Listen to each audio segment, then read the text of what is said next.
اوپر نہیں ہو سکتے؟ تھوڑا سا اوپر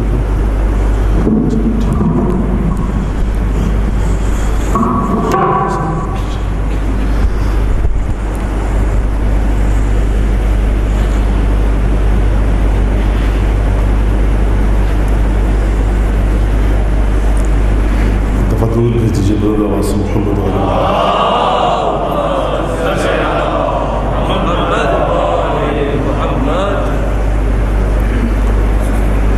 اعوذ باللہ من الشیطان الرجیم بسم اللہ الرحمن الرحیم الحمد للہ الذی جعل الحمد مفتاحا لذکرہ وسببا للمزيد من فضله والدليلا على آلائه وعظمته وهو الذي ليس لقضائه دافع ولا لعطائه مانع فطر أجناس البدايع وهو الجواد الواسع الذي لا تزيده كثرة العطاء إلا جودا وكرما والصلاة والسلام على عبده وأمين وحيه وخاتم رسله سيدنا ومولانا أبي القاسم المصطفى محمد وعلى آل بيته الطاهرين الطاهرين الذين أذهب الله عنهم الرجس وطهرهم تطهيرا أجمعين من الآن إلى قيام يوم الدين أما بعد فقد قال الله تبارك وتعالى في قرآنه المجيد وفرقانه الحميد وقوله الحق وهو أصدق القائلين أعوذ بالله من الشيطان الرجيم يا أيها النبي إنا أرسلناك شاهدا ومبشرا ونذيرا وداعيا إلى الله بإذنه وسراجا منيرا صلوات بجي محمد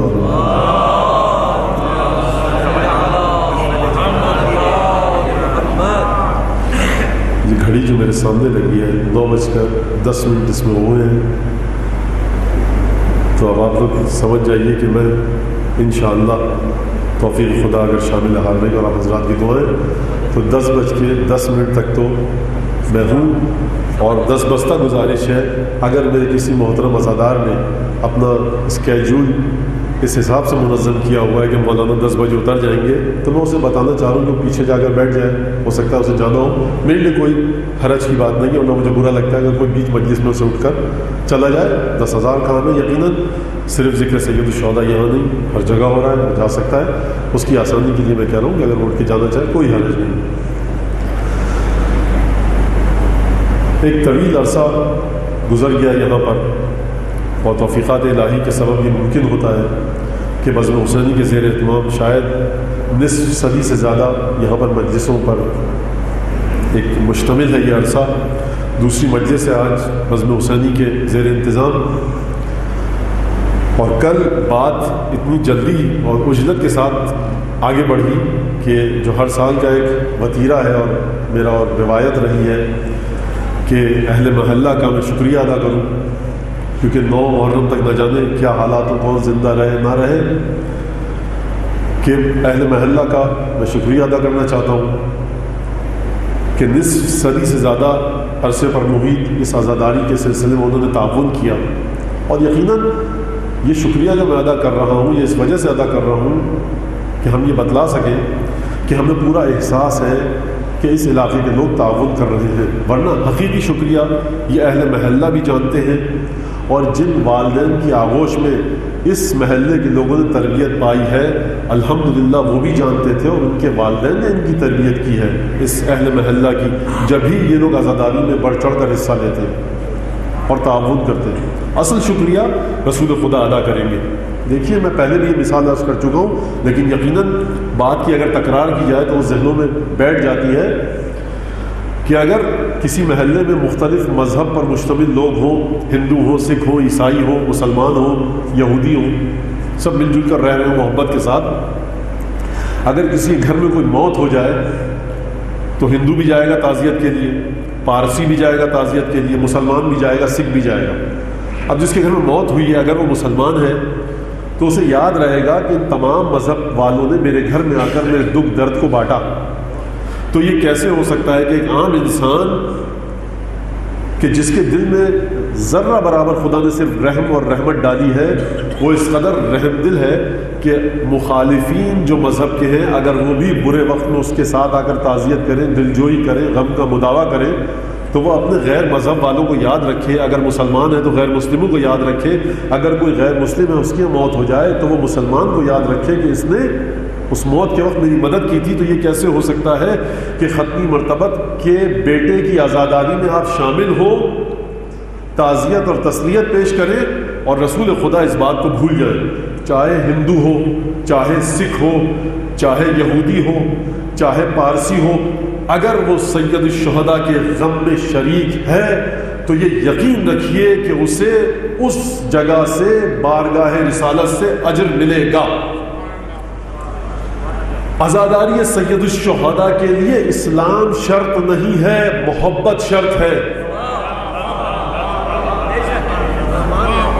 جوش میں آ کر میں کوئی ایسی بات نہیں کہہ گیا، آیا یبن رسول اللہ 10ویں امام کی بارگاہ میں، یبن رسول اللہ میں آپ کے دین پر نہیں ہوں لیکن کیا کروں آپ سے محبت ہے، نہ جانے کیوں محبت ہے۔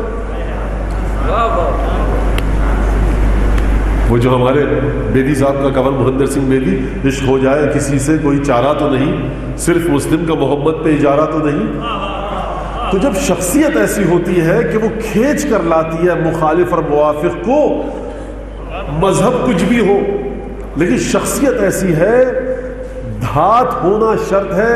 وہ دھات کے جسے مقناطیس اپنی طرف کھینچے، اگر ربر یا پلاسٹک ہوگی مقناطیس نہیں کھینچ سکے گا۔ رسول خدا سے محبت رکھنے کی اولین شرط انسانیت اور انسان ہونا ہے۔ اگر آپ کے دل میں ذرہ برابر انسانیت ہے، حسین کا غم میں آپ کو اپنی طرف کھینچ کر بلائے گا۔ لیکن اگر یہ دل مردہ ہو چکا ہو، یہ دل اپنی خصوصیات اور صلاحیت کھو چکا ہو، تو پھر فرزند رسول بھی اگر سامنے ذبح کیا جا رہا ہوگا تو کوئی مدد کے لیے نہیں آئے گا۔ اور اگر نصرانی راہب ہوگا، نصرانی پادری ہوگا، تو جب وہ اس قافلے کو دیکھے گا، لٹے پٹے قافلے کو جسے قیدی بنا کر لے جایا جا رہا ہے، تو وہ آ کر سید سجاد سے گفتگو کرے گا، کہا میں تمہارے چہرے پر حکما کے آثار دیکھ رہا ہوں، زہد و تقوی کے آثار دیکھ رہا ہوں، لعنت ہو ایسے مسلمانوں پر جن کے سامنے فرزند رسول کو ذبح کر دیا گیا، ٹس سے بس نہ ہوئے، اور سلام ہو ہمارا اس عیسائی راہب پر کہ جس نے شکل دیکھی سید سجاد کی اور سمجھ گیا کہ کس مرتبے پر ہے۔ تو یہ دل سے ہوتی ہے بات، تاریخ میں موجود ہے واقعہ۔ اب آپ کہیں گے مولانا آپ اسلام کی تبلیغ کر رہے ہیں یا عیسائیت کی؟ حضور میں انسانیت کی تبلیغ کر رہا ہوں۔ تو بہرحال اہل محلہ سے بات چلی تھی، کہاں تک پہنچ گئی؟ مقطع میں آ گئی تھی سخت گسترانہ بات کہ اہل محلہ کا بہت شکریہ کہ وہ شریک ہوتے ہیں، تعاون کرتے ہیں ہر ممکن۔ پروردگار عالم ان کے رزق میں برکت عطا فرمائے، ان کی مشکلات کو دور کرے۔ یقیناً میری یہ سمع خراشی اور یہ نہایت ہی عجیب و غریب آواز جب ان کے کانوں میں جاتی ہوگی تو شاید کسی کو نیند آ رہی ہو، کسی کا امتحان ہو، کوئی بیمار ہو، لیکن پورے برداشت کے ساتھ مجھے انتظامیہ نے بتلایا کہ مولانا آج 50 سال سے زیادہ کا عرصہ ہو چکا ہے، ایک دفعہ بھی کسی نے شکایت نہیں کی کہ آپ کی مجلس ہوتی ہے، ہمیں تکلیف ہوتی ہے، شور مچتا ہے، آواز آتی ہے۔ یہ اہل محلہ کا واقعی احسان ہے ہم پر کہ ہمیں انہوں نے اجازت دی، اور اہل محلہ کو انشاءاللہ دنیا میں بھی اور قیامت میں بھی فاطمہ زہرا اجر عطا کریں گی، رسول خدا اجر عطا کریں گے۔ یہ اہل محلہ کو میں یقین دلاتا ہوں۔ اور پھر اس کے بعد شہری حکومت، صوبائی حکومت، ضلعی انتظامیہ، رینجر کے جوان افسران، پولیس کے اہلکار جوان افسران، فوج اگر یہاں پر موجود ہے اس کے جوان افسران، دیگر سراغ رسانی کے جو ادارے ہیں، انٹیلیجنس بیورو ہیں، مختلف جو بھی حکومت نے یہاں پر کارندے اپنے مہیا کیے ہیں، چاہے پولیس سے ہو، چاہے فوج سے ہو، چاہے رینجر سے ہو، افسران ہو، جوان ہو، یہاں پر وہ آئے ہیں ہماری آپ کی وجہ سے۔ نہ جانے پولیس کا یہ جوان، پولیس کا یہ افسر، رینجر کا جوان، رینجر کا یہ افسر اپنے گھر کی کن مشکلات کو اپنے گھر سے چھوڑ کر آیا ہو کہ یہاں پر میری ڈیوٹی ہے۔ میں ان تمام حکومت کے ملازمین کسی بھی لباس میں ان کو یہ بات باور کرانا چاہتا ہوں کہ دیکھیے یہاں پر آئیے، یہ جو جگہ آپ آتے ہیں جب حسین کے عزاداروں کی خدمت کے لیے، تو یاد رکھیے آپ ان کی خدمت کے لیے آتے ہیں، کوئی بیوی ہے جو پس غیب آپ کے لیے دعا کرتی ہے۔ یہ اور وہ ڈیوٹی نہیں ہے کہ جو دنیاوی حکمران کے آج جن کو وی آئی پی لاؤنج سے داخل کیا گیا، کل انہیں نارمل لاؤنج سے داخل کیا گیا، کل ایسکورٹ تھی ساتھ میں اور زوم زوم کرتی ہوئی گاڑیاں تھی، کل جب کرسی سے نیچے آ گئے تو نہ پولیس تھی نہ فوج تھی۔ تمیز سے جائیے اپنی اوقات میں رہ کر اور ٹکٹ خریدیے اور نارمل لاؤنج سے چلے جائیے، نہ کوئی پروٹوکول ملے گا۔ یہ دنیاوی حکمرانوں کا سلسلہ نہیں ہے یہاں پر وہ لوگ ہیں کہ جو مشکلات میں گھرے ہونے کے باوجود اپنے دشمن کی مدد کرتے ہیں۔ اور یقیناً بزم حسینی کے اراکین، ان کے لیے توفیقات کی دعا ہے، اور آپ حضرات کے لیے بھی کہ آپ حضرات کی خدا جان مال عزت و آبرو کو سلامت رکھے۔ بزم حسینی کہ جس کے زیر اہتمام ایک نصف صدی سے زیادہ یہ عرصہ گزر گیا، مجالس میں مصروف اور مشغول ہے، ان کے لیے بھی توفیقات کی دعا ہے۔ اور یہ فرش حسینی عجیب مقام ہے کہ جہاں پر یہ عجیب، دیکھیے پروردگار عالم نے کہا تھا نا ایک جملہ جو میں نے کل عرض کیا کہ لقد خلقنا الانسان، سورہ قاف کی آیت، وَنَعْلَمُ مَا تُوَسْوَسُ بِهِ نَفْسُهُ، ہم نے انسان کو خلق کیا اور ہم جانتے ہیں کہ جو چیز اس کے دل میں مختلف وسوسے ڈالتی ہے، ہندو کو نہیں، مسلمان، عیسائی، پارسی، زرتشتی کو نہیں، انسان کو خلق کیا۔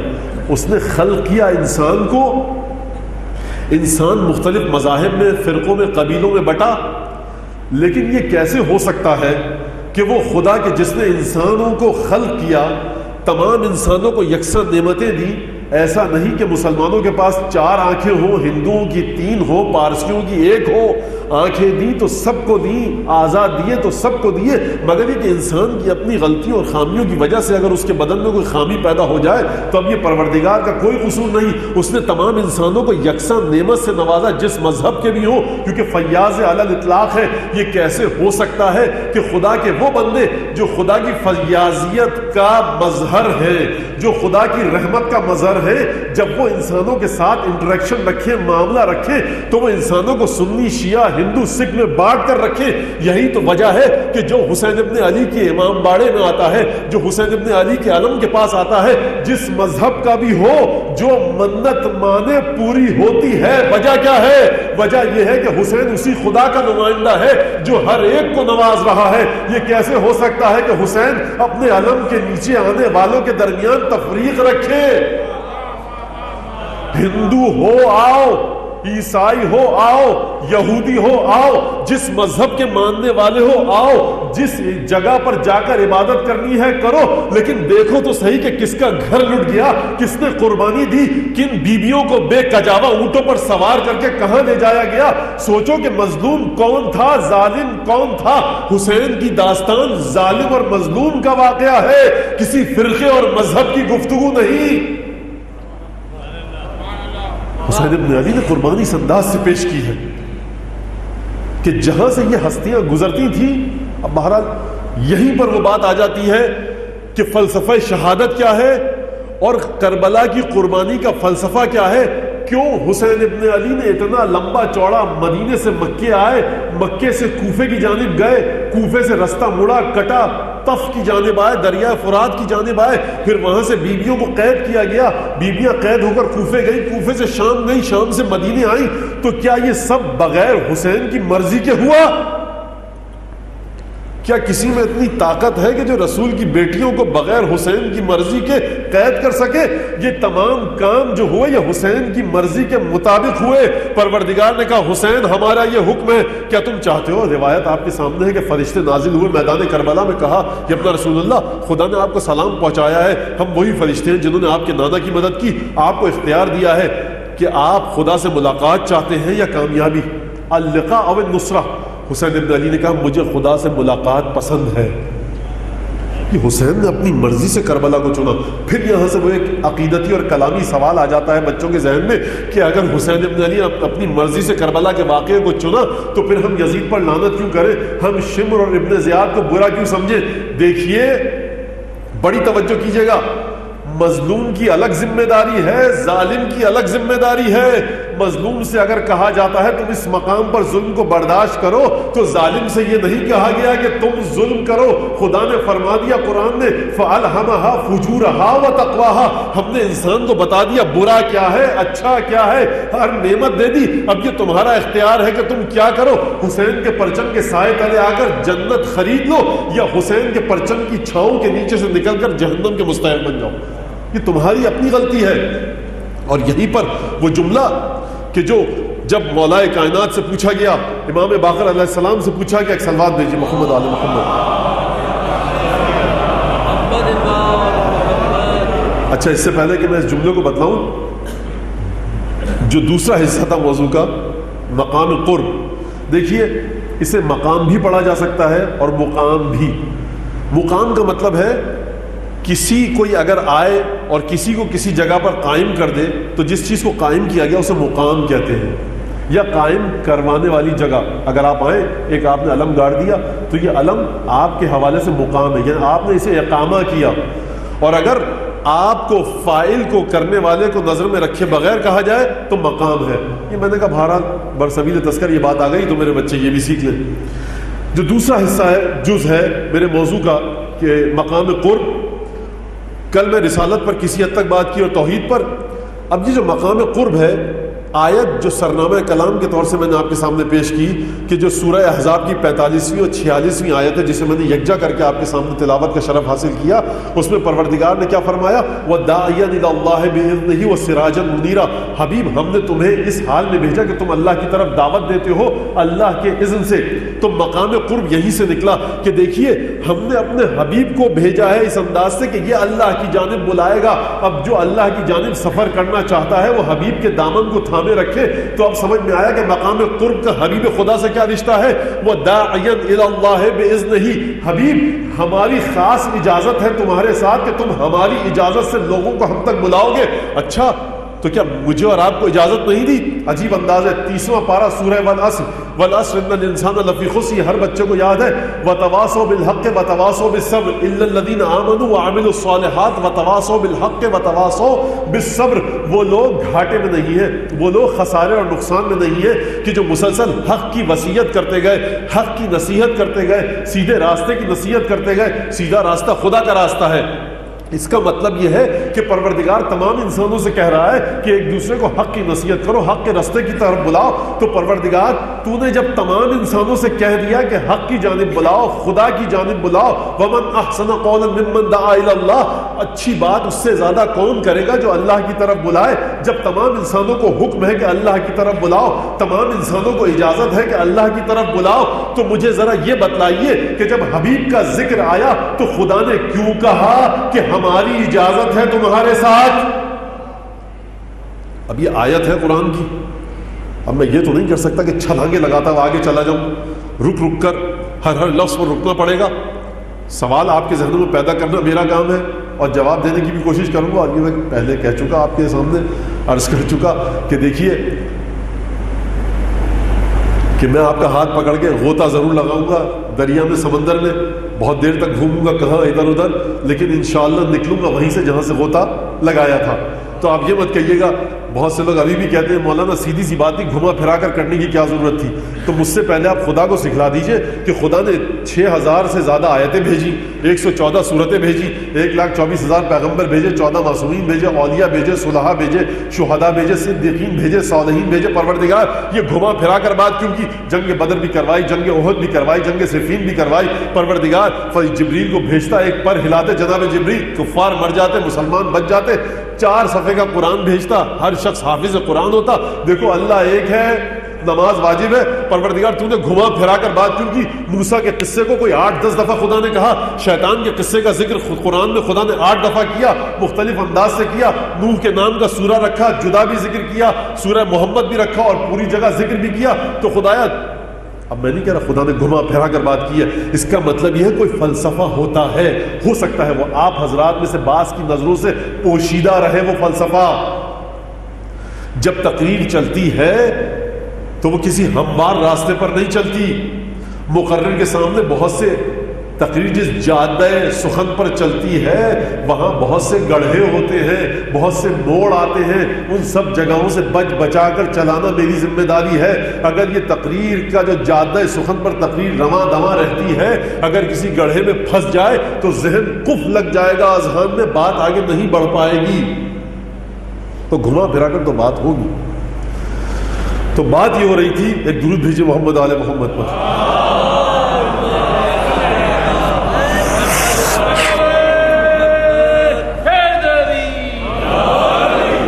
ایک دفعہ اور درود بھیجیے محمد۔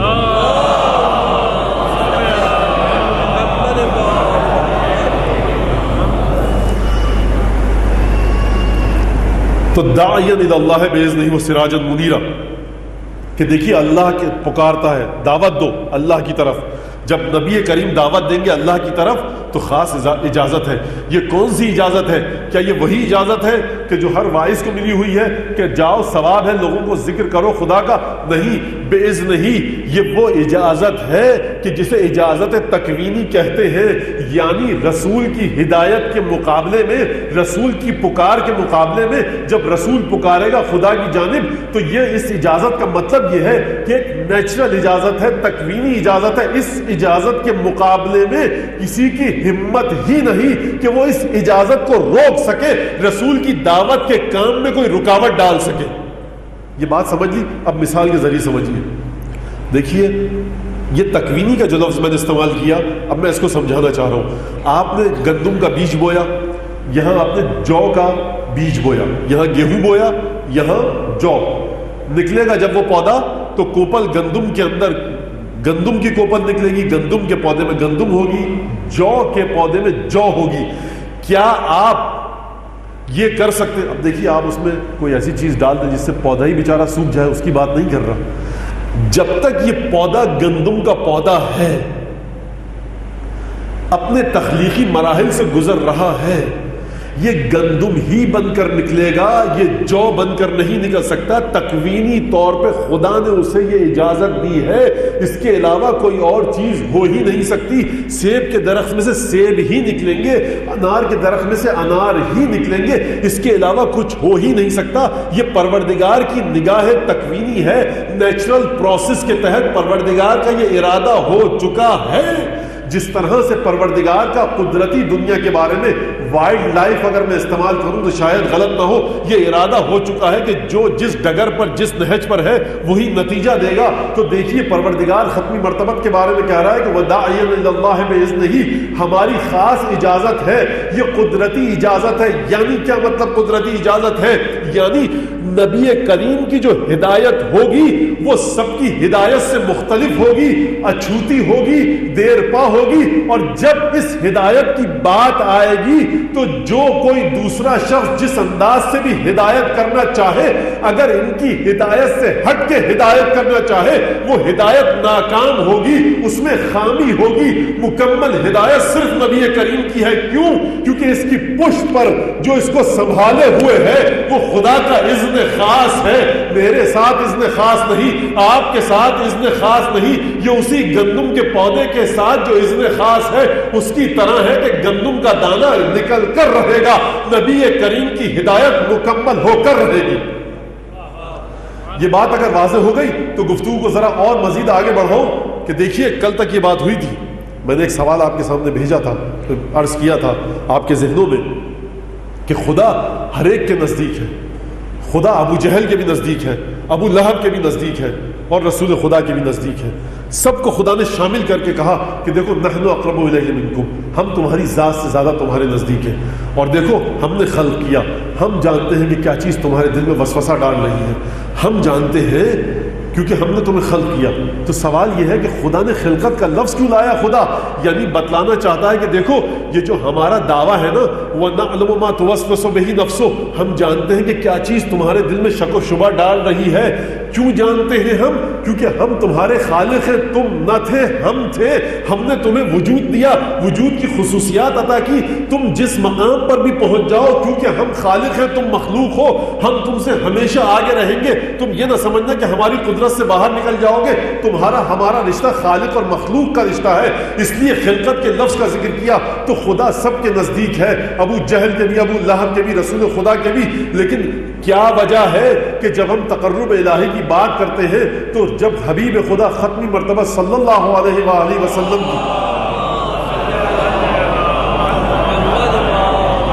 کی بات ہوتی ہے تو ختمی مرتبہ کا قرب کسی اور مقام پر ہے؟ کیا یہ وہ قرب ہے کہ جو پروردگار کا بندوں کے ساتھ ہے، یا یہ وہ قرب ہے کہ جو خدا بندے کا خدا کے ساتھ ہے؟ اس کو مجھے اور مزید واضح کرنے دیجیے۔ ایک قرب یہ ہے کہ خدا کہہ رہا ہے میں سب کے نزدیک ہوں، میں سب کے ساتھ ہوں، یہاں تو سب ہیں ساتھ، لیکن کون لوگ ہیں کہ جو اس قرب کا احساس کر کے اس کے مطابق عمل کرتے ہیں؟ کون لوگ ہیں جو اس قرب کا احساس کر کے اس کے مطابق عمل کرتے ہیں؟ پروردگار عالم نے فرمایا سورہ علق میں، وہی سورہ کہ جس کے آخر میں سجدہ واجب ہو جاتا ہے، علم یعلم بان اللہ یرا، کیا ہمارا یہ بندہ نہیں جانتا کہ اللہ دیکھ رہا ہے؟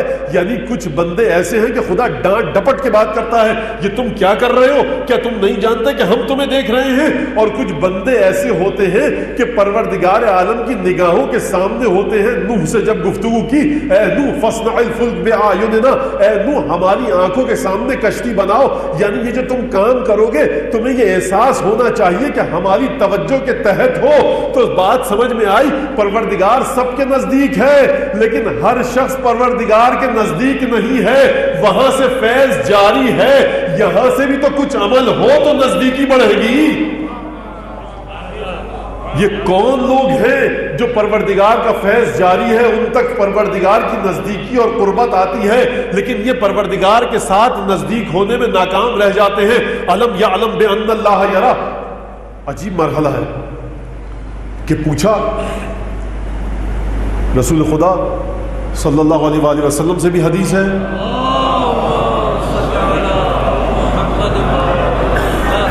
کہا کہ مولا بتلائیے کہ احسان کیا ہے، احسان کیا ہے؟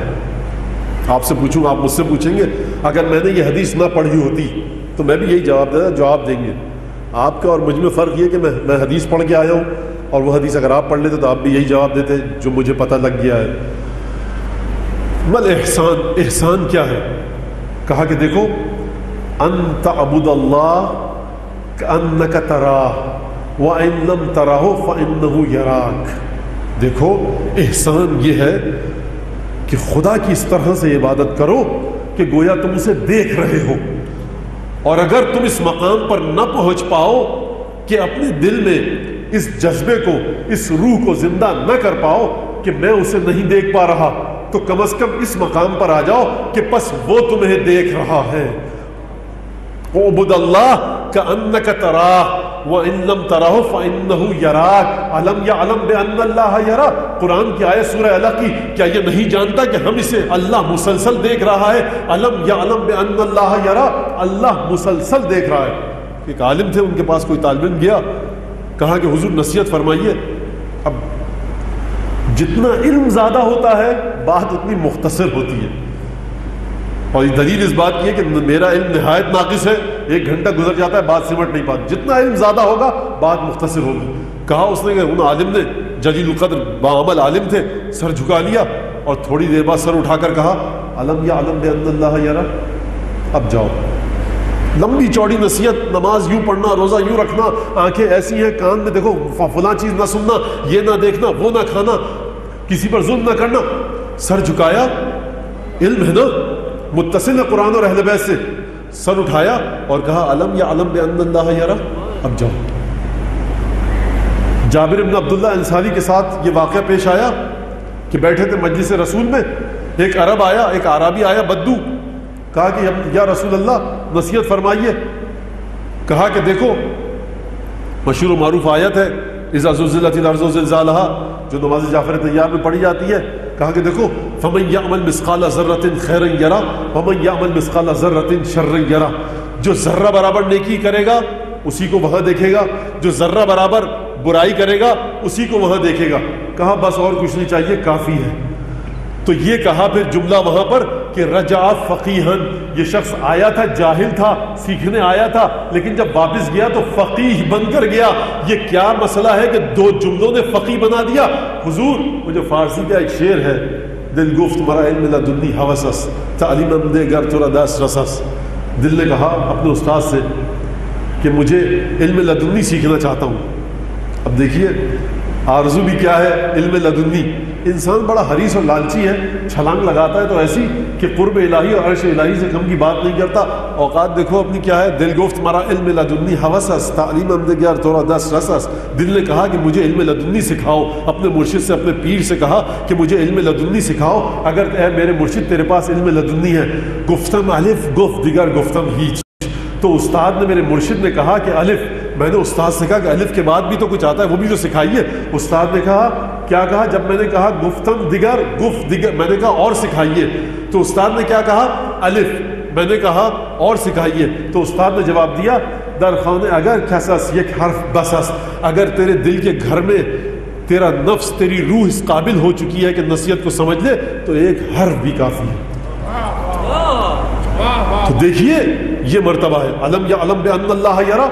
تو ہمیشہ یاد رکھیے گا، علم جتنا زیادہ ہوگا گفتگو اتنی مختصر ہوگی۔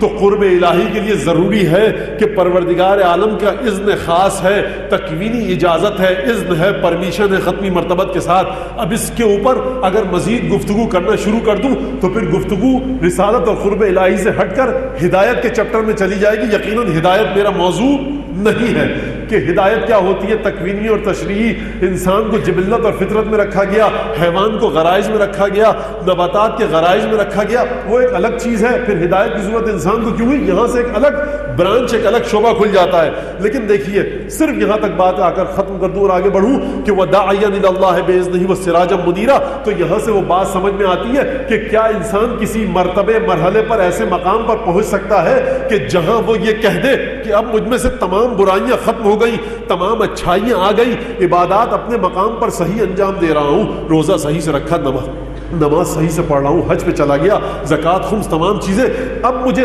رسول کی رسالت کی ضرورت نہیں۔ پروردگار نے کہہ دیا وَدَاعِيًا إِلَى اللَّهِ بِإِذْنِهِ، تم مسلسل پکارو گے اللہ کی طرف، کیونکہ پروردگار کا وجود لا متناہی ہے۔ آپ کا عمل جتنا بھی زیادہ ہو جائے اس کی ایک انتہا ہے، حدود ہے، محدود ہے، وہ لامحدود۔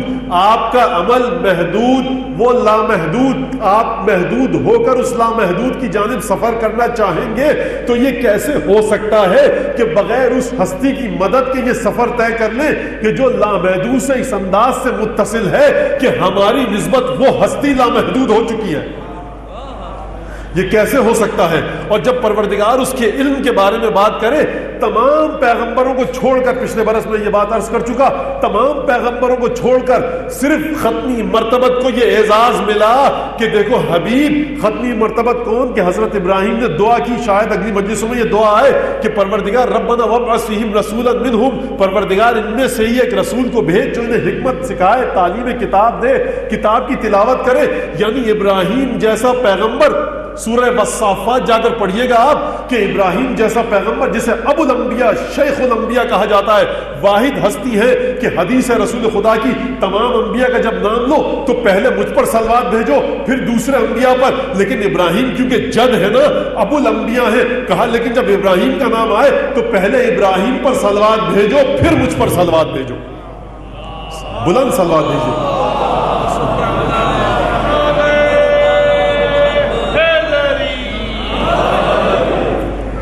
تو دیکھیے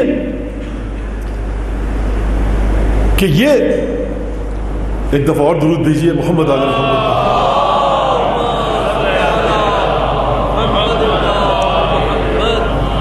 علم جتنا زیادہ ہوگا گفتگو اتنی مختصر ہوگی۔ علم یعلم بان اللہ یرا وداعیا الی اللہ باذنہ وسراجا منیرا، رسول خدا وہ روشن چراغ ہے جو مسلسل روشنی دے رہا ہے۔ اب میرا ایک سوال ہے آپ سے کہ یہ چراغ جو روشن ہے یہ 10 ہجری میں بجھ گیا یا نہیں بجھا؟ مسلمان ہم سب مسلمان بیٹھے یہاں پر، البتہ اگر خدا بھی ہمیں مسلمان مانتا ہو، مسلمان اگر قرآن کو توجہ سے پڑھے اور اپنی باتیں جو کتابیں لکھی ہم نے رسول خدا کے بارے میں، رسول خدا کی سیرت لکھی، رسول خدا کا کردار لکھا، جنگیں لکھی، سب کچھ لکھا. اب یہاں پر میرا آپ سے ایک سوال ہے، اور بہت بزرگ ہمارے جو علماء ذاکرین جن سے ہم نے لفظ سیکھا ہے وہ یہ فرماتے ہیں، کلیدی ایک گفتگو ہے یہاں پر. خدا کہہ رہا ہے سراج منیر. اب میں سیدھی سی بات کروں گا، قرآن کی آیت پڑھوں گا، اس کا ترجمہ، اور میرا تمام مسلمانوں سے سوال ہے کہ یہ وہ چراغ ہے جو روشنی دے رہا ہے. صیغہ اسم فاعل کو پروردگار لایا، منیرا، نور دے رہا ہے. اب میرا سوال یہ ہے، اگر یہ سراج اور یہ چراغ 10 ہجری میں رسول خدا کا انتقال ہو گیا اور اس کی روشنی بند ہو گئی، تو قرآن سے اس آیت کو کاٹ ڈالیے. اور اگر یہ چراغ ابھی تک نور دے رہا ہے تو مسلمان تاریکی میں کیوں ہے؟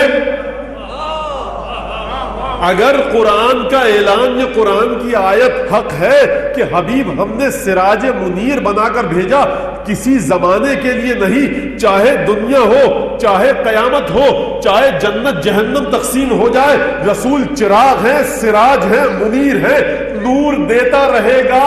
کسی پیغمبر کے بارے میں نہیں کہا، یعنی عالم وجود کا چراغ رسول خدا ہے. اگر سورہ نور میں پروردگار نے اپنی ذات کے بارے میں اعلان کیا، اللہ نور السماوات والارض مثل نورہ کمشکات فیہا مصباح المصباح فی زجاجہ، اور عجیب آیت ہے، ترجمہ کرے تو کیسے کرے، تفسیر کرے انسان تو کیسے کرے، ذہن قفل ہو جاتا ہے اس آیت پر پہنچ کر کہ پروردگار آخر کہنا کیا چاہتا ہے. اللہ نور السماوات والارض، اللہ زمین اور آسمان کا نور ہے. مثل نورہ کمشکات فیہا مصباح، اللہ کے نور کو سمجھنا ہے تو چراغ کو سمجھو کہ جو ایک چمنی کے اندر، اب میرے پاس کوئی اور لفظ نہیں ہے، کہ چراغ کو سمجھو جس کی لو کو شیشے کے ایک کٹہرے میں بند کر دیا گیا ہے، اور دیکھو اس چراغ کا جو روغن ہے وہ اتنا صاف ہے، اتنا زلال ہے، اتنا شفاف ہے، یکاد زیتھا یضیء ولو لم تمسسہ نار، کہ انسان جب اس روغن کو دیکھتا ہے تو ایسا لگتا ہے، اتنا چمک ہے، اتنی برق ہے، اتنا چمکدار روغن ہے کہ اگر اسے آگ نہ بھی چھوئے لگے گا کہ ابھی اس میں سے آگ کے شعلے نکلنے لگیں گے. یہ قرآن کی آیت کا ترجمہ دیکھیے.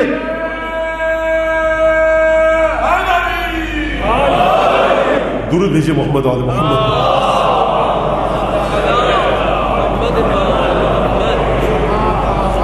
اور واقعی قرآن کی آیت ہے، پروردگار نے نازل کی، طباعت کی کمپنی نے قرآن چھاپ دیا. میں نے پڑھا، آپ کے سامنے آیت پڑھی، ترجمہ. آپ جوش جذبات سے اپنے آپ کو سنبھال نہ پائے. میری اوقات کیا اور آپ کی کیا حیثیت، اب یہ گستاخی نہیں ہے، لیکن بہرحال کیونکہ میں جو بات آگے کہنے والا ہوں تو آپ سمجھ جائیں گے ہماری آپ کی اوقات کیا. اگر آپ سوچئے کہ اسی آیت کو حجت خدا امام وقت آپ کے سامنے تفسیر بیان کرے تو پھر آپ کے شعور کا، ادراک کا، جوش جذبات کا کیا عالم ہوگا. امام زمانہ کی بارگاہ میں مل کر بلند صلوات پڑھیں.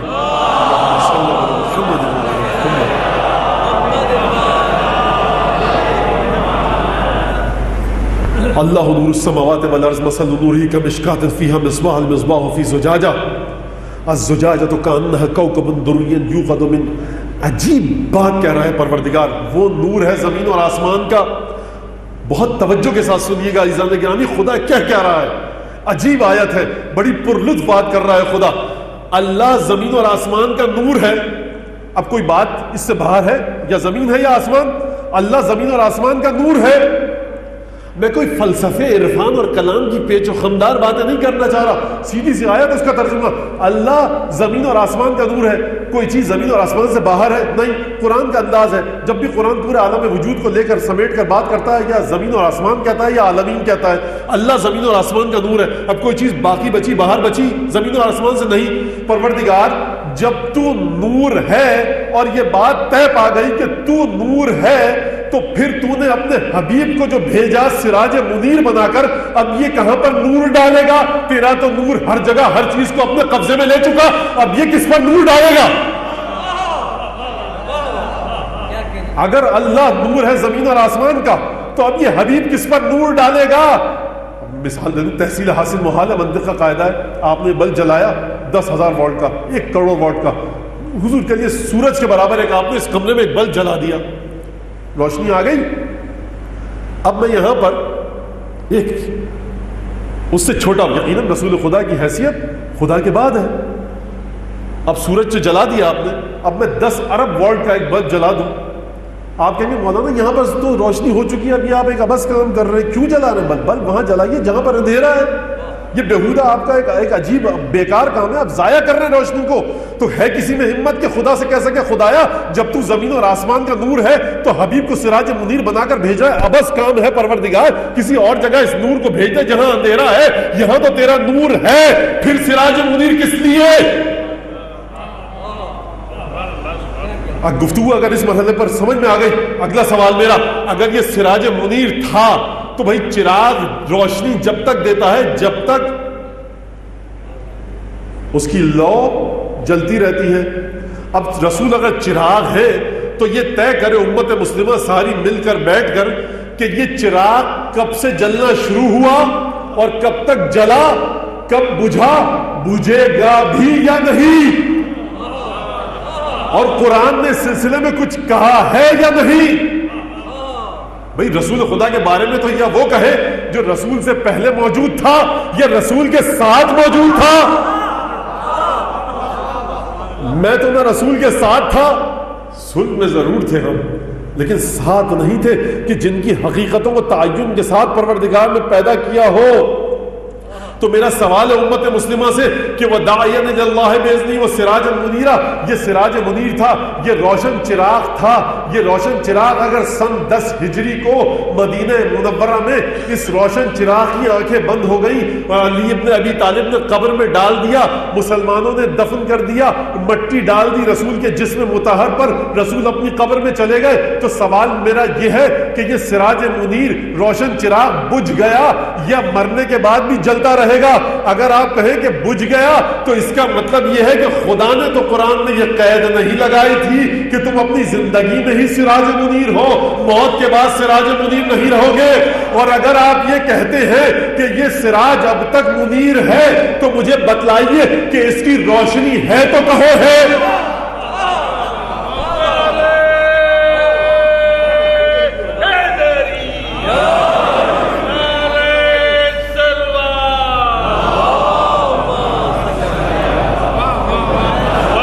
اب اگر کہیں سے یہ آواز بلند ہو کہ رسول جب قبر میں چلا جائے تو میرے اور آپ کے جو مردگان قبر میں چلے گئے ان کے برابر رسول ہے, تو اسے چاہیے, اس عقل کے اندھے کو چاہیے کہ قرآن کی آیت غور سے پڑھے.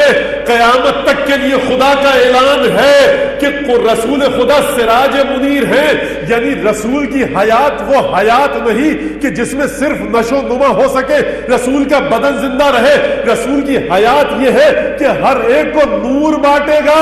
اس کا مطلب یہ ہے کہ آج بھی رسول نور بانٹ رہا ہے. جو رسول آج بھی نور بانٹ رہا ہے وہ کیسے میرے اور آپ کے مردوں کے برابر ہو سکتا ہے؟ ضرورت اس بات کی ہے کہ اس رسول کے نور سے متصل ہو جائیے. کہاں ہے رسول کا نور؟ اس پر آگے بعد میں آنے والی مجالس میں انشاءاللہ گفتگو ہوگی کہ رسول کا نور ہے کیا, اس کی حقیقت کیا ہے. بہرحال یہ بھی بڑی گستاخی والی بات ہے کہ رسول کے نور کی حقیقت کیا ہے, کہاں ہماری اوقات اور کہاں ہم اس حقیقت پر گفتگو کر سکیں. یعنی میرا مطلب تھا کہ اپنی بقول ہمارے ایک شخصے کے حسب توفیق اور حسب استطاعت کہ آدمی سمجھ سکتا ہے کہ صاحب رسول کا نور کیا ہے اور اس کی حقیقت کیا ہے. بہرحال بات اگر یہاں تک ہو گئی تو اب یہ 2 سوال آپ کے سامنے, اور جو میں نے کل ایک سوال پیش کیا تھا کہ اگر آپ کسی ڈاکٹر کے کلینک پر جائیں اور آکسفورڈ اور کیمبرج اور بیگیل اور ہارورڈ اور پتہ نہیں کون کون سی یونیورسٹیز کی مہر لگی ہوئی ہو اور نام لکھے ہوئے وہاں پر, آپ کہیں گے صاحب بات تو ذہن میں ہے آپ کے جو کل ہوئی تھی نا کہ آپ کہیں گے صاحب بڑے پڑھے لکھے ڈاکٹر ہیں. اچھا کسی نے آ کر تختی نکال لی, اب آپ نے گزر گئے, آپ نے کہا تختی تو یہاں پر ہے نہیں, صرف ڈاکٹر فلانی لکھا ہوا ہے. آپ بادل نخواستہ اندر جائیں گے, نزلہ زکام کھانسی ہے تو آپ چلے جائیں گے, کہیں گے ڈاکٹر ہوں گے شاید, یہ تو مشکل ہے کہ جعلی ڈاکٹر ہوں. بہرحال پاکستان میں تو خیر ایسا نہیں ہوتا کوئی جعلی ڈاکٹر طبابت کرے, یقیناً یہ کینیڈا اور امریکہ میں ہی ہو سکتا ہوگا. پاکستان میں تو ہر کام آپ کو پتہ قانون کے مطابق ہوتا ہے. بھینس اور گائے کو لگانے والے ٹیکے انسان کو امریکہ اور انگلینڈ میں لگتے ہیں, یہاں ایسا کام نہیں ہوتا.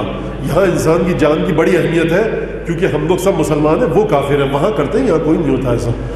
اگر آپ کا بچہ پڑھ رہا ہے, کسی کا بچہ, تو یہ یہ آکسفورڈ والے کرتے ہیں، فون کرتے ہیں کہ آپ کا بچہ فرسٹ آ رہا ہے، اتنے لاکھ روپے دے دیجئے تو ہم فرسٹ کریں گے، ورنہ تھرڈ کر دیں گے. یہ آکسفورڈ اور کیمبرج میں ہوتا ہے، یہاں نہیں ہوتا. تو کیونکہ وہ لوگ کافر ہیں. بہرحال الحمدللہ مسلمان ہیں، اور اس کے بعد مسجدوں میں نمازیں بھی پڑھی جاتی ہے، کیا چراغاں ہوتا ہے، اور قرات قرآن دعا. ہم مسلمان ہیں صاحب. درود بھیجیے محمد آل محمد.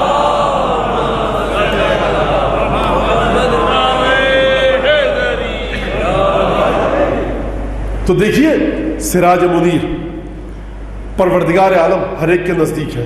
اور میں نے کہا کہ تختی اکھاڑ لی، اب آپ کیسے سمجھیں گے؟ تو میں نے کل یہاں تک بات ہوئی تھی کہ دیکھیے کہ آپ کا علم ایک ایسے مقام پر ہونا چاہیے کہ جس سے آپ مد مقابل کے علم کو جانچ لیں. آپ گفتگو کریں تو پتہ لگ جائے. اور یہ بہت زیادہ ہوتا ہے. گئے صاحبزادے یا صاحبزادی کسی کی اتنی موٹی فائل، یہ کورس فلاں ورکشاپ، یہ فلاں وہاں سے ڈگری. تو جو اچھا انٹرویو لینے والا ہوتا ہے وہ فائل اٹھا کر پہلے رکھ دیتا ہے کنارے پہ اور گفتگو کرتا ہے. کیوں گفتگو کرتا ہے؟ کیونکہ یہ آج 1400 سال بعد یہاں پر پہنچے. علی ابن ابی طالب 1400 سال پہلے یہ بات کر چکے ہیں کہ قلب لسان العاقل وراء قلبہ، عاقل کی زبان اس کے دل کے پیچھے ہوتی ہے، ہر چیز کو تول کر سوچ کر بولتا ہے. جتنا علم ہوگا اس کے مطابق تول کر سوچ کر بولے گا. تکلموا تعرفوا. 1400 سال پہلے علی ابن ابی طالب ہارورڈ اور کیمبرج میں نہیں پڑھے تھے. مولانا نے فرمایا گفتگو کرو تاکہ پہچانے جاؤ. دنیا آج یہاں پہنچی ایڈمنسٹریشن میں کہ فائل اٹھا کر رکھی، اب صاحبزادی یا صاحبزادہ سے گفتگو شروع کی. آپ نے ACCA کیا، اے سے لے کر زیڈ تک جتنی بھی ڈگریاں ہیں وہ کی ہیں آپ نے. اچھا گفتگو ہو جائے گی، ایڈمنسٹریشن پر گفتگو ہوگی، اکاؤنٹس پر گفتگو ہوگی، یہیں پر دودھ کا دودھ پانی کا پانی ہو جائے گا. ڈگری تو صاحب ایک کاغذ کا ٹکڑا ہے، اگر کل آگ لگ گئی یا پانی میں بہہ گئی تو کیا ہوگا؟ علم یہاں پر ہوتا ہے، گفتگو کے ذریعے تولا جاتا ہے. تکلموا تعرفوا. علی ابن ابی طالب نے کہا نہج البلاغہ میں گفتگو کرو تاکہ پہچانے جاؤ.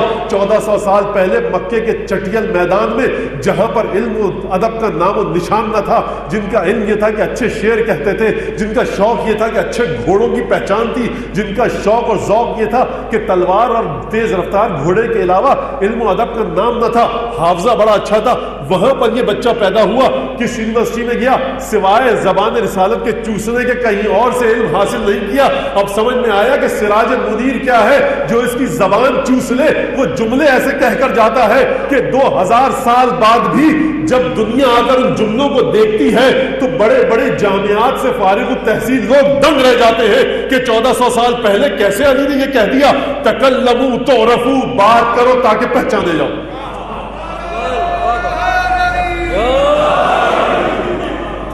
یہ ہے وہ تختی کہ جسے علی ابن ابی طالب سے کوئی نہیں چھین سکتا. آپ ڈاکٹر کے مطلب سے تختی ہٹا لیں صاحب، FRCS FMG اور نہ جانے کہاں کہاں کی ڈگریاں، تختی ہٹا لی. اب ہے کوئی مائی کا لال، کسی ماں نے اس عرصہ گیتی میں ایسا بچہ پیدا کیا ہے کہ جو جا کر گفتگو کے ذریعے تول لے شخصیت کو اور علم کو. تختی تو صاحب پینٹر کی لکھی ہوئی ہے، ڈگری کاغذ کا ٹکڑا ہے. گفتگو کرو تاکہ پہچانے جاؤ. کون پہچانے گا؟ کہ جس کا علم اسی کے مطابق ہو. کہ یہ جو صاحب گفتگو کر رہے ہیں نا اوپن ہارٹ سرجری کے بارے میں، تو یہ گفتگو صحیح کر رہے ہیں. میں کسی جگہ چلا جاؤں پسماندہ مقام پر، وہ کہے کہ مولانا آپ ڈاکٹر ہیں، جھوٹ بولنے میں کیا حرج ہے؟ میں کہتا ہوں جی اچھا کس کے ڈاکٹر؟ دل کا ڈاکٹر ہوں. بھائی تھوڑی سی عزت زیادہ ہو جائے گی مزید. دل کے ڈاکٹر ہے، اچھا تو یہ ہمیں تو نہیں پتا، ہم تو پہاڑ کے پیچھے ایک گاؤں ہے وہاں رہتے ہیں. یہ ہوتا کیا ہے؟ تو ہوتا یہ ہے کہ دل میں چربی جمع ہو جاتی ہے، اس کو نکالتے اور گرم پانی سے دھوتے اور چربی ختم ہو جاتی ہے. واہ، وہ بیچارہ اسی پر کامل ہو جائے گا. لیکن اگر وہاں کوئی پڑھا لکھا شخص ہو تو میرے جانے کے بعد کہے گا بہت جاہل انسان تھا، اس کو الف کا نام لٹھ نہیں آتا ڈاکٹری کے بارے میں، یہ بالکل بیکار بات کر کے گیا، طریقہ یہ نہیں ہوتا. تو دیکھیے اب وہ جو بیچارہ انسان ہے، بہت توجہ کیجیے گا، یہ میں ازراہ تفنن تب بات نہیں کر رہا، اس مثال میں ایک حکمت ہے. وہ جو بیچارہ گاؤں کا آدمی تھا، میرے سر پر امامہ دیکھ کے میری بات کو نہیں رد کر سکے گا. وہ جو آدمی ہوگا دوسرا کہے گا بھائی اوپن ہارٹ سرجری اس طرح نہیں ہوتی، تو اس کی بات کو بھی رد نہیں کر سکے گا. یہ بیچارہ تشویش کا شکار ہو جائے گا کہ بہرحال دل کی رگوں کو گرم پانی سے دھویا جاتا ہے، کسی بلیچ سے دھویا جاتا ہے، سرف سے دھویا، ڈٹرجنٹ سے دھویا جاتا ہے، یا کوئی اور کام کیا جاتا ہے. یہ پریشان رہے گا. کیوں پریشان رہے گا؟ کیونکہ اس کا علم اس مقام پر نہیں کہ بات کو بات کے ذریعے تولے. تکلموا تعرفوا، مولانا نے جو کہا کہ گفتگو کرو تاکہ پہچانے جاؤ. کون پہچانے گا؟ جس کے سامنے تم گفتگو کر رہے ہو وہ کیسے پہچانے گا؟ جب تک گفتگو کے نشیب و فراز کو نہ سمجھ پائے گا کیسے پہچانے گا؟ اس کا مطلب یہ ہے کہ گفتگو اس کے سامنے تولی جا سکتی ہے جسے خود کچھ علم ہو. اب دیکھیے بڑی توجہ کیجیے گا، آپ نے کہا رحمت للعالمین ہے، بہت اچھی بات. آپ نے کہا فاتح خیبر ہے، قاتل مرحب و انتر ہے، ہجرت کی رات بستر پر سوئے، شجاعت ایسی، سخاوت ایسی، رسول کا علم ایسا، رسول کا زہد ایسا. تو حضور یہ وہ تختیاں ہیں جس پر آپ گفتگو کر رہے ہیں. جو مان لے گا تو مان لے گا، اور جو نہ مانا پھر آپ کے پاس کیا ہے؟ واحد وہ شے کہ جو ٹائم فیکٹر اور ٹائم کا ایلیمنٹ جسے ختم نہیں کر سکتا وہ انسان کا علم ہے. کہ آپ جب بتائیں گے نا کہ 1400 سال پہلے، دیکھو ہمارے مولانا نے یہ کہا، 1400 سال پہلے علی بن ابی طالب نے یہ کہا، 1400 سال پہلے چھٹے امام نے یہ کہا، 1400 سال پہلے علی بن ابی طالب سے پوچھا گیا، آج نماز کے لیے جا رہے تھے، راہوار پر سوار ہونا چاہتے ہیں، کہا یا علی ذرا یہ بتائیے کہ کون سے جانور، کون سے پرندے بچے دیتے ہیں، کون سے انڈے دیتے ہیں؟ کہا تفصیل میں جائیں گے نماز کو دیر ہو جائے گی. نہیں جانتے تھے کہ اس کا یہ وارث ہے کہ جو دریا کو کوزے میں بند کر دیتے ہیں. کہا کہ دیکھو جن کے کان چھپے ہوئے ہوتے ہیں وہ انڈے دیتے ہیں، جن کے کان باہر ہوتے ہیں وہ بچے دیتے ہیں. لکاب میں پاؤں رکھا، گھوڑے پر بیٹھ کے چلے گئے. پانچویں امام کے پاس جب آیا، اب دیکھیے یہاں پر ایک بات آپ حضرات کے ذہن میں دیکھیے، یہاں پر جو بات ہے اسی آیت کے ذہن میں ہوتی ہے کہ وَدَاعِيًا إِلَى اللَّهِ وَسِرَاجًا مُنِيرًا، کہ کیسے چراغ کی روشنی کیسے ہے، یہ نسل در نسل چراغ کی روشنی منتقل ہوئی. پانچویں امام کے پاس ایک شخص آیا، کہا کہ ابن رسول اللہ مجھے عدل اور توحید مختصر ترین جملے کی صورت میں بتلائیے.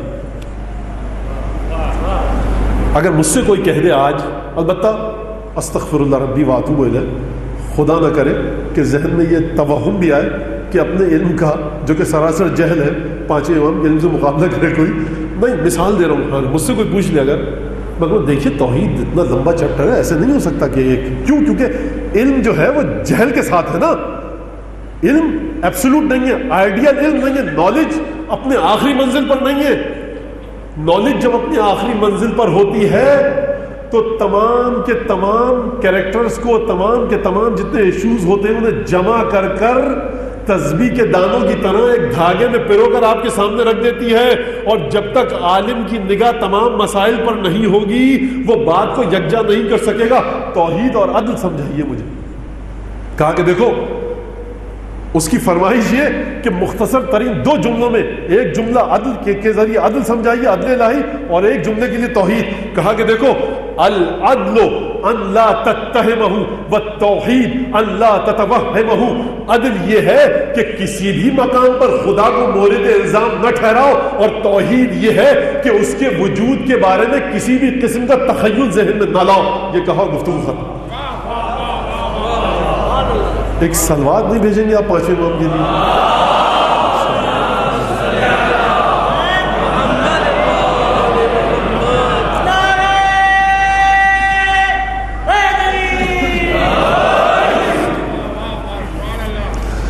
کون کر سکتا ہے یہ کام؟ مدینے میں اس وقت بہت سے بزرگان موجود تھے. یہ تقریباً 70-80 ہجری کا واقعہ ہے. تابعین تھے، تبع تابعین تھے، صحابہ کرام کے شاگرد تھے. لیکن مسئلہ کیا ہے؟ مسئلہ یہ ہے کہ اللہ نور السماوات والارض، اللہ زمین اور آسمان کا نور ہے. اس کے بعد کون ہے نور؟ اچھا وہ بات تو رہ گئی. دیکھیے گفتگو بڑی تیزی کے ساتھ جا رہی ہے، مجھے بہت سی باتیں اور کرنا تھی اور دامن وقت میں گنجائش نہیں ہے. کہ دیکھیے کہ جب رسول خدا کو سراج منیر بنا کر بھیجا تو میں نے یہ عرض کیا نا کہ جب اللہ نور السماوات والارض، زمین اور آسمان کا نور خدا ہے اور رسول خدا بھی نور دے رہے ہیں، تو اب جب ہر چیز کو خدا روشن کر چکا تو رسول کا نور کہاں جائے گا؟ تو یا تو یہ مانیے کہ کوئی اور عالم بھی ہے جو خدا کی دسترس سے باہر ہے، رسول اس کو روشن کر رہے ہیں. یہ ہو نہیں سکتا، یہ خلاف توحید ہے. اس کا مطلب ہے یہ کہنا پڑے گا کہ وہ جو زمین اور آسمان کا نور ہے، یعنی کیا مطلب زمین اور آسمان کا نور ہے؟ دیکھیے خدا نے قرآن میں یہ نہیں کہا اللہ منور السماوات والارض، اللہ زمین اور آسمان کو روشن کر رہا ہے، اللہ زمین اور آسمان کو میں نور بھیج رہا ہے تاکہ تم دیکھ سکو. اللہ نور ہے یعنی کیا مطلب؟ یعنی جب تک اس کمرے میں، اس ہال میں لائٹیں بند ہیں، ساری تمام قمقمے خاموش ہیں، آپ کو کوئی چیز نہیں دکھے گی. جیسے ہی لائٹس آن ہوئیں، قمقمے روشن ہوئے، آپ کو ہر چیز دکھنے لگے گی. کیا بجلی کے قمقمے جب روشن ہوئے تو کیا ان قمقموں نے اس دری، چاندنی، چھت اور پرچموں کو پیدا کیا یا ان کے وجود کو آپ کو دکھلایا؟ لائٹ جب روشن ہوئی تو لائٹ نے اس ہال کی لگی ہوئی چیزوں کو پیدا نہیں کیا، کریٹ نہیں کیا، انوینٹ نہیں کیا، ایگزسٹنس نہیں دی، آپ کو دکھلایا. لائٹ جلنے سے پہلے یہ چیزیں موجود تھیں، آپ کو دکھ نہیں رہی تھی. جب لائٹ جلی تو آپ کو دکھنے لگی. لائٹ ہو گئی منور، روشنی دینے والی. منیر روشنی دے رہی ہے. اللہ نور السماوات والارض، اللہ منور نہیں ہے. اللہ منور ہے، لیکن یہ آیت یہ نہیں کہہ رہی اللہ نور السماوات والارض، اللہ زمین اور آسمان کا نور ہے. یعنی خدا کی ذات ایسی نہیں ہے کہ اس نے تم کو چیزوں کو دکھوایا. خدا کی ذات وہ ہے کہ اگر وہ نہ ہوتا تو کچھ نہ ہوتا. وہ نور ہے ہر چیز کا، اس کے بلبوتے پر ہر چیز قائم ہے. لیکن سوال یہ ہے، بہت توجہ کیجئے گا، یہ جو نور الہی ہے یہ کس کے ذریعے منتقل ہوا؟ پورے قرآن میں دیکھ لیجئے، سوائے نبی کریم کے سراج منیر کوئی اور نہیں ہے. نور ہم ہیں، لیکن یہ نور کائنات کا کائنات تک پہنچا کیسے؟ بھائی یہ نور ہم ہیں، لیکن یہ کائنات کا نور کائنات تک پہنچا کیسے؟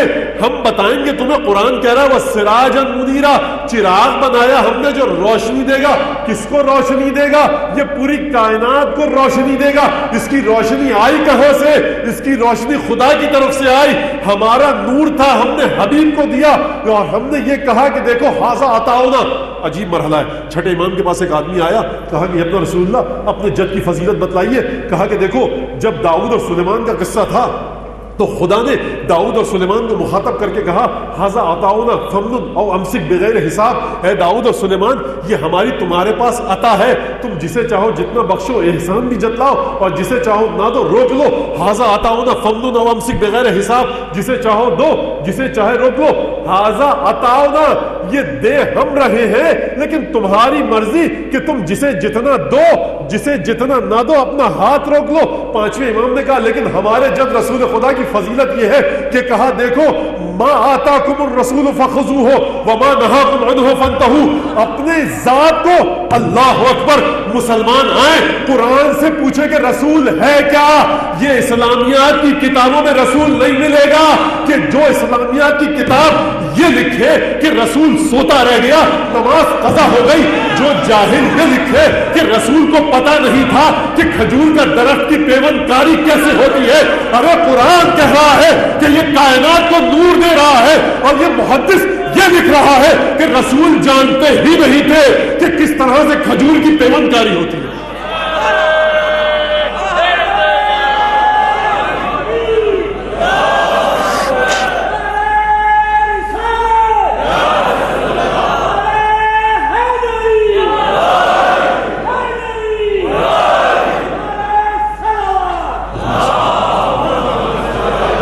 تو اب میں کیا مانوں؟ محدث اور مورخ کی بات مانوں یا قرآن کی آیت مانوں؟ بھائی سر سید احمد خان صاحب کے بڑے احسانات ہیں بر صغیر کے لوگوں پر. خطبات احمدیہ میں انہوں نے لکھا، رسول خدا کی رسالت کا دفاع کیا، لیکن بہرحال قرآن سے آشنائی نہیں تھی. انہوں نے رسول خدا کی زندگی کو تقسیم کر دیا کہ دیکھیے وہ جو واقعہ ملتا ہے نا. اب یہ سر سید احمد خان ہے الحمدللہ کہ بہت پڑھے لکھے آدمی تھے اور تعصب سے بالاتر ہو کر خدمت کی، اور خود اپنی کتاب میں لکھتے ہیں کہ میرا ایک دوست تھا، وہ مسلک اہل تشیع سے تھا، میں اہل سنت سے تھا. ہم دونوں ساتھ رہتے تھے کمرے میں. طالب علم کے زمانے میں وہ مٹی کی ٹکیا رکھ کر نماز پڑھتا تھا، میں بغیر ٹکیا رکھ کر. نہ زندگی بھر میں نے اس سے پوچھا کہ تم ٹکیا کیوں رکھتے ہو، نہ اس نے مجھ پر اصرار کیا کہ تم ٹکیا کے بغیر نماز کیوں پڑھتے ہو. تو حضور تعصب سے بالاتر ہو کر قومیں ترقی کرتی ہیں، تعصب سے بالاتر ہو کر. بہرحال رسول خدا کی زندگی کو تقسیم کر گئے کہ دیکھیے ایک تو کار رسالت ہے، یہاں رسول غلطی نہیں کر سکتے، اور ایک جو دنیاوی امور ہے تو وہاں پر رسول نے خود کہہ دیا انتم اعلم بامور دنیاکم، اپنی دنیا کے کاموں کو تم مجھ سے بہتر جانتے ہو. تو میں کہوں گا پروردگار کی خدمت میں ہاتھ جوڑ کے، پروردگار تو نے جو یہ آیت بھیجی قرآن میں، اب قرآن کی دیکھیے، قرآن کی آیت پڑھ رہا ہوں میں کہ دیکھیے الرسول اولا بکم من انفسکم، صحیح ہے، رسول تمام مومنین کی جانوں پر ان سے زیادہ تصرف رکھتا ہے۔ اب یہاں پر ایک سوال کا مجھے جواب دے دیجئے کہ اگر رسول تمام کی جانوں پر تمام مومنین سے زیادہ حق کے تصرف رکھتا ہے تو یہ کبھی تو ہوگا نا کہ رسول کہیں گے بھائی فلاں کام کرو، سامنے والا شخص کہے گا مدینے کا مسلمان یا رسول اللہ آپ تو کہہ چکے ہیں کہ اپنی دنیا کے کاموں کو تم مجھ سے بہتر جانتے ہو، ہمارا علم جب آپ سے بہتر ہے تو ہم آپ کی بات کیوں مانیں؟ یہ قرآن نے کیوں کہا پھر کہ رسول مومنین کی جانوں پر ان سے زیادہ تصرف رکھتا ہے؟ جب رسول تصرف رکھے گا مومنین کی جانوں پر تو ازروئے جہل رکھے گا یا ازروئے علم تصرف رکھے گا؟ اگر ازروئے جہل تصرف رکھے گا تو سراج منیر کہا گیا، شاہدن و مبشرن و نذیرن کہا گیا، یعلمہم الکتاب والحکمہ کہا گیا۔ سورہ جمعہ پکار کر اعلان کرے، ابراہیم کی دعا یہ تھی کہ پروردگار دیکھ 1,23,999 پیغمبر تو نے بھیجے، اب جو بھیجیو نا تو ایسا بھیجیو میری اولاد میں سے کہ جو تلاوت کتاب بھی کرے، حکمت بھی سکھائے، تزکیہ بھی کرے، تعلیم بھی دے۔ حکمت کہتے کسے ہیں؟ حکمت کہتے کسے ہیں؟ کہ ہر چیز کا کام اس کے سلیقے کے مطابق کیا جائے۔ اگر رسول کو یہ سلیقہ خدا نے نہ سکھایا ہوتا تو حکمت عطا نہ کی ہوتی۔ قرآن کہہ رہا ہے کہ حکمت کے اعلیٰ ترین درجے پر مسلمان کہہ رہا ہے کہ کھجور کے درخت کی پیوند کاری نہیں آتی تھی۔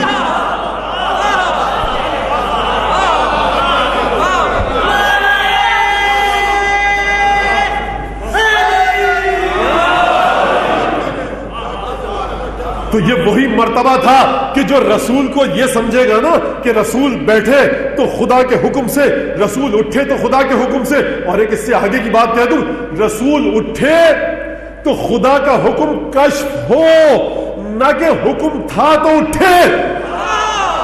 اٹھا ہے تو کشف ہوا کہ حکم یہ تھا، بیٹھا تو کشف ہوا کہ بیٹھنے کا حکم تھا۔ نماز نہ پڑھے، کشف کرو کہ نماز واجب نہ تھی، اگر پڑھے تو سمجھ جاؤ کہ واجب تھی۔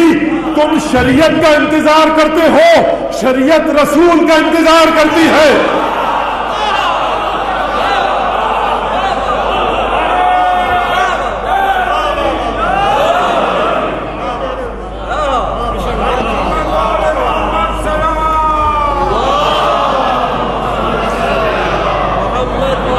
تو اب کیا ہوا؟ پانچویں امام نے فرمایا، امام محمد باقر علیہ الصلوۃ والسلام نے فرمایا، کیا فرمایا؟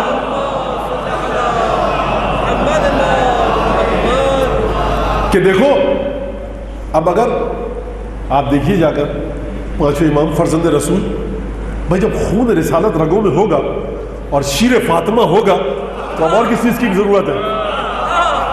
گفتگو ایسا ہی ہوگی کہ عدل اور توحید کتابیں لکھ کے چلے گئے لوگ سینکڑوں صفحے کی، لیکن جب فرزند رسول خدا، یہ رسول کے بچوں نے، یہ لسان عصمت نے، یہ فاطمہ کی عصمت جب تلاطم پر آئے گی، اپنے عروج پر آئے گی، تو توحید اور عدل کو سمیٹ کر رکھ دیا۔ العدل ان لا تتوہمہ ان لا تتہمہ والتوحید ان لا تتہمہ۔ توحید یہ ہے کہ اس کے وجود کو اپنے ذہن میں نہ لاؤ، عدل یہ ہے کہ اسے مورد الزام نہ ٹھہراؤ۔ توحید اور عدل کو سمیٹ کر رکھ دیا۔ پانچویں امام سے کہا کہ ابن رسول اللہ اپنے جد کی فضیلت بتلائیے۔ کہا کہ دیکھو سلیمان اور داؤد کو کتنی بڑی حکومت دی، کہا رب حب لی ملکا لا ينبغی لأحد من بعدی، ہم مجھے ایسی بادشاہت ہے جو کسی کو نہ دے، یہ دی، اور یہ کہا یہ ہماری عطا ہے، جس کو چاہو جتنا دو، جس کو چاہو اس سے روک لو، لیکن کہا یہ ضرور کہ ہماری عطا ہے۔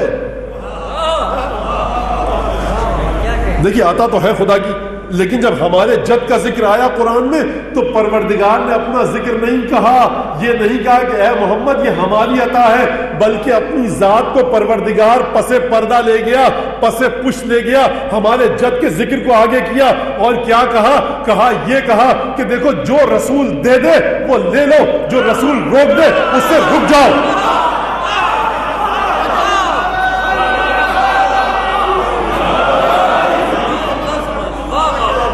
یہ نہیں کہا کہ عطا کرو نہیں کرو کتنا کرو، یعنی پروردگار عالم اللہ اکبر صلی اللہ علیہ یا رسول اللہ، پروردگار عالم محمد مصطفیٰ کی جب باری آتی ہے تو گفتگو کا ڈھنگ ہی بدل جاتا ہے، گفتگو کا انداز بدل جاتا ہے۔ کیوں؟ کیونکہ یہ اسی ابراہیم کا پوتا ہے نا، کہ جس ابراہیم کے ساتھ جب عزیر کا ابراہیم کا قصہ ہوا، عزیر گزرے اور وہ واقعہ موجود ہے کہ جب کہا کہ پروردگار کیسے زندہ کرے گا، فَأَمَاتَهُ اللَّهُ مِائَةَ عَامٍ، پروردگار نے یہ جملہ سنتے ہی 100 برس کے لیے مار دیا۔ لیکن ابراہیم نے کہا پروردگار ارنی کیف تحیی الموتیٰ، پروردگار مجھے بتلا کہ تو کیسے زندہ کرتا ہے مردوں کو۔ تو پروردگار نے ابراہیم کو لاڈ کے ساتھ، ناز کے ساتھ، بڑے چہیتے انداز کے ساتھ سمجھایا ابراہیم کو، یہ ابراہیم انہی کے جد ہیں، یہ انہی کے پوتے ہیں۔ کہا کہ دیکھو جب ہمارے نانا رسول اللہ کی باری آئی تو پروردگار نے اپنے نام کا ذکر ہی نہیں کیا۔ کہا تو کیا کہا، اے نبی دیکھو، نبی کو بھی مخاطب نہ کیا، یعنی اپنی مرضی نبی کے ہاتھ میں دے چکا ہے۔ مسلمانوں کو مخاطب کیا، جو رسول دے دے وہ لے لو، ہم رسول کی طرف سے مطمئن ہیں، ہمارا دھڑکا تمہاری جانب ہے۔ ما آتاکم الرسول فخذوه وما نهاکم عنه فانتهوا، جو رسول دے دے، پروردگار یہ رسول کیا دے گا، جو دے دے وہ لے لو، جس سے روک دے اس سے رک جاؤ۔ یہ نماز کا طریقہ سکھلائے تو یاد رکھنا صحیح سکھا رہا ہے، یہ کھجور کے درخت کی پیوند کاری سکھائے تو صحیح سکھا رہا ہے۔ اس کے بارے میں یہ مت کہنا کہ انتم عالم بامور دنیاکم، اپنے دنیا کے کاموں کو تم مجھ سے بہتر جانتے ہو۔ بھائی اگر رسول ایسا تھا، جو رسول نادان تھا، اگر رسول کا علم ناقص تھا کہ جو مومنین کے دنیاوی کاموں کا علم نہ رکھتا تھا، تو پروردگار تو نے اس رسول کو ان مومنین کی جانوں پر تصرف دے کر کیوں بھیجا؟ اگر علم ناقص تھا تو ان سے بلند مرتبہ کیوں دیا؟ اگر رسول کا علم ناقص تھا تو کھلی چھٹی کیوں دے دی رسول کو؟ جو دے وہ لے لو، جس سے روک دے اس سے رک جاؤ۔ اس کا مطلب یہ ہے کہ مسئلہ کچھ اور ہے۔ اس رسول کی شخصیت میں سر سید احمد خان محترم آدمی، لیکن چوک ہو گئی صاحب قلم سے، خدمت ان کی ہے، رسول خدا جزا دے، کہ اس کا مطلب یہ ہے کہ رسول کی زندگی کو تقسیم کرنا کہ یہ کار رسالت تھا، رسول نے کوئی غلطی نہیں کی، اور یہ کار رسالت نہیں تھا، یہاں غلطی کر گئے یا کر سکتے ہیں، یہ قرآن کے خلاف ہے۔ قرآن اس فکر کا دشمن ہے، قرآن اس فکر کو ٹھکراتا ہے، قرآن اس فکر کو مسترد کرتا ہے۔ کہتا ہے قرآن ہمارے رسول کی زندگی کو خانوں میں مت بانٹو۔ ہم نے کہہ دیا ما کان محمد نبا احد من رجالکم ولکن رسول اللہ وخاتم النبیین، محمد کسی کے باپ نہیں ہے تم مردوں میں سے، یہ سوائے رسول اور ختمی مرتبت کے یہ کچھ نہیں ہے۔ خدا تو کہے سوائے رسول کے کچھ نہیں، جو دے دے وہ لے لو، جس سے روک دے اس سے رک جاؤ۔ خدا کہے سراج منیر ہے، خدا کہے ہر چیز کا گواہ ہے، مسلمان کہے کہ صاحب زندگی کو حصوں میں بانٹیے۔ تو قرآن کو دیکھیے آپ آ کر۔ بس عزیزان گرامی، یہ جب رسول خدا کے چراغ سے متصل ہو جائے انسان تو یہ ایک مرتبہ یہ ہوتا ہے کہ فقر، افلاس، بھوک، بری زندگی، فقر فاقے سے گھری ہوئی زندگی اسے رسول کے بچوں سے دور نہیں کرتی۔ مولا کائنات فرماتے ہیں نہج البلاغہ میں، واللہ لقد استماحنی عقیل من برکم ھذا، آیا عقیل میرے پاس، میرا بھائی، اور اس نے مجھ سے گندم مانگا، تمہارا گندم میں نے نہیں دیا۔ ورائیتو، میں نے سبیانہ، میں نے عقیل کے بچوں کو دیکھا، شعاث الشہور غبر اللون، کہ عقیل کے بچوں کے چہرے کے رنگ اودے پڑ چکے تھے بھوک کے مارے، بال بکھرے ہوئے تھے۔ 18 یا 20 اولادیں تھی جناب عقیل کی، اور جناب عقیل سب سے بڑے جو بیٹے تھے رسول خدا کے، بعض تواریخ میں ملتا ہے طالب تھے، ان سے 10 سال چھوٹے جناب جعفر تھے، جناب جعفر سے 10 سال چھوٹے جناب عقیل تھے، اور جناب عقیل سے 10 سال چھوٹے جناب امیر المومنین تھے، سب سے چھوٹے بھائی، فقر و فاقے کی زندگی۔ لیکن کون؟ مسلم ابن عقیل، مادر گرامی نبطی نسل سے تھیں، بعض جگہ حلیلہ، حلیہ، حلبہ نام ملتا ہے۔ کسی نے کہا عقیل سے کہ کیوں شادی کرنا چاہتے ہو اس خاتون سے؟ آپ جانتے ہیں نا عقیل انصاب عرب کو جانتے تھے، خاندانوں کو جانتے تھے، تو اس شخص سے کہا کہ میں چاہتا ہوں کہ اس نسل سے ایک ایسا بچہ پیدا ہو کہ جب تو ہماری طرف گھور کے دیکھے تو وہ بچہ تیری آنکھیں نکال لے. جانتے تھے یہ وہی عقیل ہے نا کہ علی بن ابی طالب نے کہا تھا جاؤ ایک ایسی پاک دامن عفیفہ مخدرہ ڈھونڈو کہ جس سے مجھے ایک بہادر بیٹا نصیب ہو. نبطی خاندان سے تھی، 18-20 اولادیں ملتی ہیں. جناب مسلم بن عقیل کا جو سن ہے وہ جنگ صفین کے وقت تقریباً 20 سال کا اگر تخمینہ لگایا جائے تو ملتا ہے. کیونکہ جناب مسلم بن عقیل کی ایک بات اور سن لیجئے. اب اس شہزادہ کا ذکر آ گیا، وقت گزر چکا ہے، میں کیا کروں، بہت شرمندہ ہوں، لیکن بہرحال جناب مسلم بن عقیل کی مظلومیت کے صدقے میں خدا آپ کی مشکلات کو حل کرے جو آپ نے یہاں سے جانے میں ہوں گی. بہرحال تو جناب مسلم بن عقیل کو امام حسن، امام حسین، عبداللہ ابن جعفر طیار اور جناب مسلم، ان چاروں کو بنی ہاشم کے جوانوں کو مولا کائنات نے جنگ صفین میں میمنہ کی سربراہی دی تھی.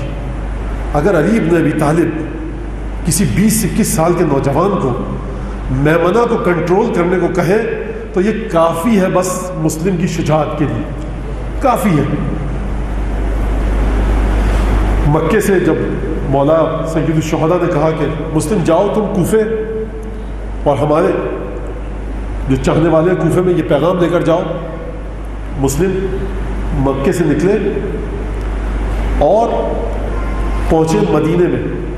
رات کی تاریکی میں پہنچے، بیوی بچے مدینے میں تھے، لیکن ایمان کا عالم دیکھیے کہ سب سے پہلے رات کی تاریکی میں پہنچے قبر رسول پر گئے، قبر رسول کی زیارت کی، 2 رکعت نماز پڑھی اور پھر اس کے بعد اپنے گھر گئے. اور مسلم بن عقیل نے جو خط لکھ کے دیا، مولا کا سید الشہداء کا جملہ، یا اہل الکوفہ لقد بعثت الیکم اخی وابن عمی ورجل من اہل بیتی وثقتی ومعتمدی. اے کوفے والوں، میں تمہارے پاس اپنے بھائی کو بھیج رہا ہوں، اپنے گھر کے ایک فرد کو بھیج رہا ہوں، میرا چچا زاد بھائی ہے، معتمد ہے اور موثق فرد ہے. یہ کافی ہے مسلم کی فضیلت کے لیے. حسین نے یہ لفظ لکھ دیا اور جلالت مسلم کی بتلا رہی ہے کہ سب سے پہلے جب مدینے میں آئے تو نماز پڑھنے گئے مسجد رسول میں، پھر گھر گئے. مسلم کسی ہوائی جہاز میں بیٹھ کر مکے سے مدینے نہیں آئے تھے، گھوڑے کی پیٹھ پر سوار ہو کے آئے تھے. تھکاوٹ اور خستگی کا عالم قبر رسول پر گئے، بیوی بچوں سے خدا حافظ ہوئے اور نکل گئے کوفے کی جانب. اور اس کے بعد شوال کے مہینے میں مسلم کوفے میں داخل ہوئے اور پھر مسلم نے بیعت لینا شروع کی، سید الشہداء کے ساتھیوں کو جمع کیا. مسلم بن عقیل کے بارے میں جملہ سنتے جائیے کہ مولا کائنات نے ایک دفعہ رسول خدا سے پوچھا، جناب امیر نے پوچھا کہ یا رسول اللہ میرا بھائی ہے عقیل، اتحب عقیلا؟ یا رسول اللہ، کون پوچھ رہا ہے؟ مولا کائنات. یا رسول اللہ کیا آپ عقیل سے محبت کرتے ہیں؟ کہا کہ ہاں. احب عقیلا بحبین، میری عقیل سے محبت کرنے کی 2 وجوہات ہیں. ایک تو یہ کہ محب عمی لہو، میرا چچا ابو طالب عقیل سے محبت کرتا تھا، سلام ہو ہمارا جناب ابو طالب پر، کہ رسول خدا کہہ رہے کیونکہ میرا چچا محبت کرتا تھا عقیل سے تو میں بھی محبت کرتا ہوں. اور دوسری وجہ یہ ہے کہ اے علی سن کہ عقیل کی نسل میں سے ایک بچہ پیدا ہوگا، یقتل فی محبت ولدک الحسین، جو تیرے حسین کی محبت میں مظلومیت کے ساتھ قتل کیا جائے گا. اس وجہ سے مجھے محبت ہے کہ تیرے بھائی عقیل کی نسل میں ایک بیٹا ہے اس کا کہ جو میرے حسین پر قربان ہوگا مظلومیت کے ساتھ، اور قربان ہوگا تو بات ختم نہیں کی. کہا تو صلی علیہ الملائکۃ المقربون، ملائکہ مقرب مسلم پر درود و سلام بھیجیں گے. وہ بکت علیہ صالح المؤمنین، اور مومنین صالح مومنین کی آنکھیں مسلم کے غم میں اشکبار ہو جائیں گی. مسلم گئے، بس مختصر واقعہ، لوگوں نے مسلم کا ساتھ چھوڑ دیا، مسلم جامع کوفہ سے باہر نکلے. خدا آپ سب کو نصیب کرے مسلم ابن عقیل کی زیارت دیکھیے. یاد رکھیے گا جب مسلم کی قبر پہ جائیں تو وہ دعا پڑھنے کا حکم ہے جو ابو الفضل عباس کی قبر پہ دعا پڑھنے کا حکم ہے. یعنی کیا مطلب؟ یعنی کوئی یہ نہ سمجھے کہ اگر مسلم کربلا میں نہ تھے تو مرتبہ شہداء کربلا سے نچلا ہے. قرآن کی آیت کہہ رہی ہے وَمِنَ الْمُؤْمِنِينَ رِجَالٌ صَدَقُوا مَا عَاهَدُوا اللَّهَ عَلَيْهِ فَمِنْهُمْ مَنْ قَضَى نَحْبَهُ وَمِنْهُمْ مَنْ يَنْتَظِرُ وَمَا بَدَّلُوا تَبْدِيلًا. کچھ ایسے ہیں جو حجت خدا کے ساتھ شہید ہوں گے کچھ ایسے ہیں جو پہلے شہید ہوں گے، کچھ بعد میں شہید ہوں گے۔ عباس کے حرم میں جاؤ، جب زیارت پڑھنا نا 2 رکعت نماز پڑھنا اور یہ دعا پڑھنا، اللہم لا تدع لی ذنبا الا غفرتہ ولا ہما الا، پروردگار مجھے کوئی ایسا گناہ نہ چھوڑیو کہ جسے تو نے نہ بخشا ہو، ولا ہما الا کشفتہ ولا غما الا فرجتہ، پروردگار عباس کے حرم سے جب باہر نکلوں میرے سارے غم ختم ہو جائیں، میری ساری پریشانیاں ختم ہو جائیں۔ یہی دعا مسلم کے حرم میں جا کر پڑھنا، یعنی کیا مطلب؟ یعنی عباس کربلا میں شہید ہوئے، مسلم کربلا سے پہلے شہید ہوئے، لیکن قرآن کہہ رہا ہے من المؤمنین رجال صدقوا ما عاهدوا اللہ علیہ، عباس اور مسلم ساتھ ساتھ ہیں۔ میرا مطلب یہ نہیں کہ درجے بندی کی تعین کروں، ہم درجے کا تعین نہیں کر سکتے، لیکن ساتھ ساتھ ہیں۔ مسلم عباس سید الشہداء کے شہداء کے ساتھ ساتھ ہیں۔ مسلم کا عجیب مرتبہ، بس ایک دفعہ جامع کوفہ سے نکلے، مقتل کے الفاظ ہیں کہ یمشی فی ازقۃ الکوفہ وہو لا یدری الی این یذهب، اب مسلم کوفے کی گلیوں میں چل رہے ہیں لیکن سمجھ میں نہیں آ رہا کہ کہاں جائیں۔ یہ شہزادہ حسین ابن علی کا بہنوئی بس ایک دفعہ چبوترا دیکھا، وہاں تھک ہار کے بیٹھ گیا۔ ایک مومنہ طوعہ تھی، وہ گھر سے باہر نکلی، اپنے داماد کا یا بیٹے کا انتظار کر رہی تھی۔ کہا کہ اے شخص، میں گھر میں اکیلی ہوں، نامحرم ہے تو، میں اکیلی عورت ہوں، اچھی بات نہیں ہے، تو یہاں سے چلا جا۔ کہا کہ بیوی وہ کیا کرے کہ جس کا کوئی گھر نہ ہو؟ کہا کہ تیرا گھر تو اپنے شہر جا۔ کہا میں اپنے شہر نہیں جا سکتا۔ کہا آخر ہے کون تو؟ کہا میں وہ ہوں کہ جن کی محبت کو خدا نے قرآن میں واجب کیا ہے۔ کہا آپ بتائیے مولا کون ہے؟ کہا میں حسین کا سفیر ہوں، مسلم ابن عقیل۔ کہا مولا قدم رنجا فرمائیے۔ دروازے کھول دیے اس مومنہ نے، مسلم کو گھر میں لے گئی، ایک کمرہ دیا، کہا مولا یہاں بیٹھ جائیے۔ کھانا لا کر رکھا، پانی لا کر رکھا، دوبارہ آ کر دیکھا تو کھانا اور پانی جو کا تو موجود۔ یہ مومنہ کہتی ہے کبھی قرآن کی تلاوت کی آوازیں آ رہی تھی، کبھی ذکر کی، کبھی تسبیح کی، کبھی تحلیل کی۔ کہا مولا کھانا کیوں تناول نہیں فرمایا؟ کہا ابھی ہم نے اپنے چچا علی ابن ابی طالب کو دیکھا تھا، وہ یہ فرما رہے ہیں کہ مسلم جلدی آؤ، ہم تمہارا انتظار کر رہے ہیں۔ بس ایک دفعہ مسلم نے یہ طوعہ نے سنا، ایک دفعہ پریشان ہو گئی۔ اس مومنہ کا وہ بد کردار بیٹا گھر میں آیا، کہا کہ ہے مادر گرامی تو اس کمرے میں بار بار کیوں جا رہی ہے؟ کہا کوئی نہیں مجھے کام ہے۔ جب جا کر دیکھا فوراً دوڑتا ہوا داروں میں مارا گیا۔ کہا کہ امیر خوشخبری، تمہارا دشمن ہمارے گھر میں چھپا ہوا ہے۔ بس گھوڑوں کی ٹاپوں کی آواز آئی، مسلم سمجھ گئے، امامہ سر پر رکھا، ابا اور قبا پہنی، تلوار سوچ کر باہر نکلنے لگے۔ ہمارا سلام ہو اس طوعہ پر۔ یہ مومنہ آ کر اس نے مسلم کا رستہ روک دیا۔ کہا مولا گھر سے باہر نہ جانے دوں گی۔ اللہ اکبر، کتنی عظیم خاتون تھی۔ کہا مسلم کو یہ گوارا نہیں کہ ایک مومنہ کو مسلم کی وجہ سے تکلیف ہو۔ اب آپ جانتے ہیں، دیکھیے مسلم کی شہادت کو سمجھیے، مسلم فنا ہے حسین ابن علی میں، مسلم فنا ہے۔ جو جو مصائب کربلا میں حسین نے برداشت کیے نا، وہ مسلم نے کوفے میں برداشت کیے۔ بس ایک دفعہ مسلم باہر نکلے، تلوار کا مظاہرہ کرنا شروع کر دیا۔ 70 آدمی تھے، سب کو تحقیق کیا، دھوکے سے گڑھا کھودا گیا۔ مسلم آگے بڑھے، گڑھے میں گر گئے۔ کہا مسلم تمہیں امان۔ مسلم کو باہر نکالا گیا، گرفتار کر کے لے جایا گیا۔ یہ جو میں نے کہا نا کہ مسلم کا ایک تعلق شدید ہے رسول زادیوں سے، حسین سے، یعنی مسلم کو آپ جانتے ہیں کیسے زیر کیا گیا؟ رسی کے گولے جلائے گئے، مسلم کے جسم مطہر پر پھینکے گئے۔ یعنی مسلم یہ کہنا چاہ رہے ہیں کہ بی بی زینب یہ آپ کا خادم دیکھیے کہ آپ سے کتنی قربت ہے کہ اگر کربلا میں سکینہ کا دامن جلا ہے نا، سکینہ کو آگ نہیں لگی، یہاں مسلم کے بدن کو جلایا گیا۔ تو مولا حسین اگر آپ پیاسے شہید ہوئے نا تو مسلم کو جب دارالامارہ میں لے کر جایا گیا نا، مسلم نے کہا مجھے پیاس لگی ہے، 3 دفعہ کاسہ آب لایا گیا۔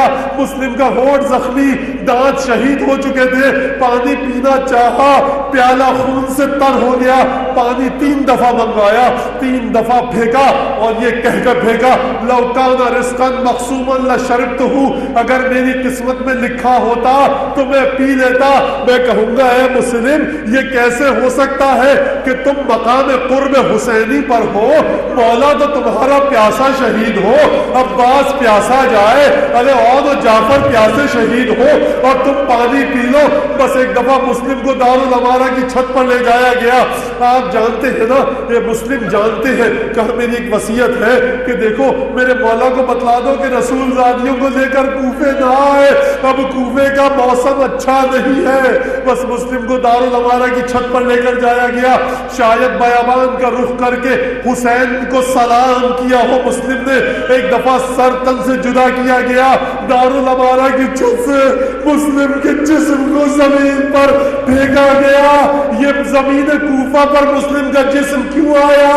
مسلم بتلا رہے ہیں کہ اے بی بی زینب، جس کوفے کی گلیوں میں آپ کو بے کجاوہ اونٹ سے لے جایا جائے گا، ارے مسلم اس کوفے کی گلی میں اپنے جسم سے خون سے ارے رنگین کر دے گا۔ آپ جانتے ہیں نا، مسلم نے سلام کیا تھا جب حسین گھوڑے سے گرنے والے تھے نا عصر عاشور، تو جہاں حسین نے عباس کو یاد کیا، علی اکبر کو یاد کیا، ایک دفعہ کوفے کا رخ کیا۔ یعنی یہ کیسے ہو سکتا ہے کہ مسلم تو شہادت سے پہلے حسین کو یاد کرے اور حسین یاد نہ کرے، بس تلوار چلا رہے تھے، ایک دفعہ گھوڑے کا رخ کوفے کی جانب کیا، کہا اے مسلم، اے علی ابن عروہ، ارے حسین کی مدد کو آؤ۔ اس وقت حسین نے یاد کیا، بس حسین تک خبر پہنچی مسلم کی شہادت کی، ایک دفعہ گھبرا گئے، کہا بہن زینب مسلم کی بیٹی کو لاؤ، ہماری بھانجی ہے۔ بیٹی کو لایا گیا، مامو جان کیا ہو گیا؟ گود میں بٹھایا، سر پر ہاتھ پھیرا، گالوں کا بوسہ لیا ہوگا، گلے سے لگایا ہوگا۔ میں کہوں گا اے مسلم کی بیٹی، تیرے نصیب اللہ اکبر، یتیم ہوئی تو حسین کی آغوش، حسین کے بوسے، حسین کا ہاتھ سر پر۔ میں کہوں گا اے بیٹا مسلم کی بٹیا، ذرا آؤ، کربلا میں حسین کی بیٹی یتیم ہوئی ہے، ارے کوئی نہیں جو سر پہ ہاتھ رکھ کے شیب تماچے لگاتا ہے، ارے کرتا چل چکا ہے۔